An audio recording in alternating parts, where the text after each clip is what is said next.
This is video 2 of our AP review questions from the summer homework. So in this video, we'll just take a look at number 5, which is a little involved, so take a little bit to explain it.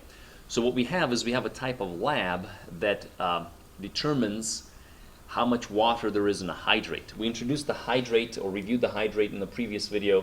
We said a hydrate is an ionic compound that soaks up, essentially takes in a bunch of water into it. And in this case, they want us to find out, well, how much water do we have in there? We want to find this number out. And this is an experiment type question. So what we've got is, you may have performed this kind of lab possibly in the general chemistry. My students should have seen it. What we have is, we have ourselves a crucible in which some sodium sulfate is placed, and we'll say it's blue colored. What then we do is we proceed to heat it, and as we heat it, we actually put a Bunsen burner underneath it and let it fire. The water actually evaporates, so the water is lost from there. So you can think the water coming off, and then you get yourself a little crucible, essentially, that has white colored compounds now, the compound now.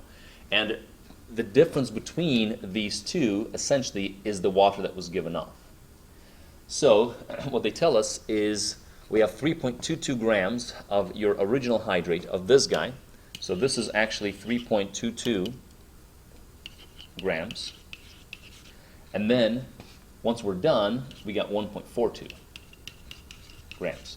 Now the 1.42 grams is sodium sulfate. So we actually have 1.42 grams of sodium sulfate that we begin with. The amount of water that we begin with is, if we subtract these two, we'll find out, right? So because as we heated it, the water was lost, so if we subtract the two, if we have 3.22 minus 1.42, we get ourselves a 0 here. 12 minus 4 is 8, carry the 1. So we have, this is a 2, so we got 1.80. So we got 1.80 grams of water. Remember, this is actually a percent to mass, mass to mole divided by small question.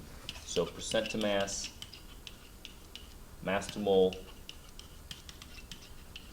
divided by small, and multiply to whole.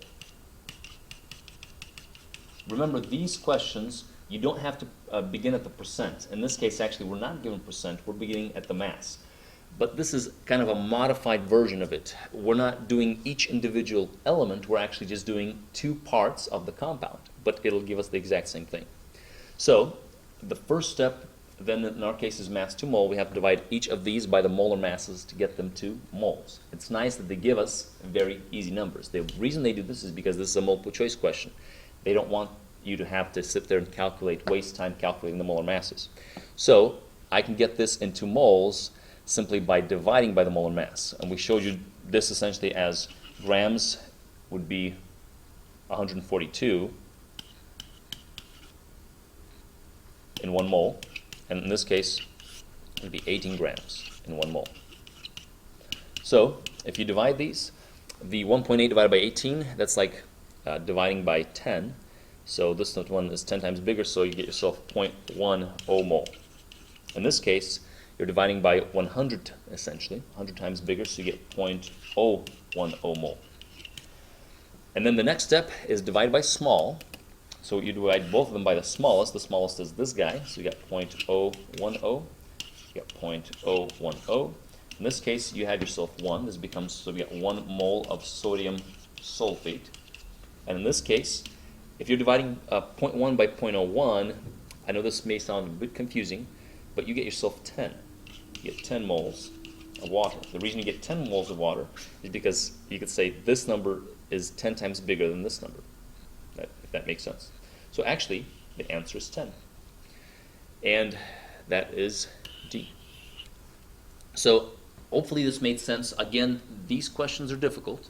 Prepare for them to be very difficult and in-depth. Rewatch the video, think through it on your own to grasp it a little better. I'll make a third video over the free response question down at the bottom.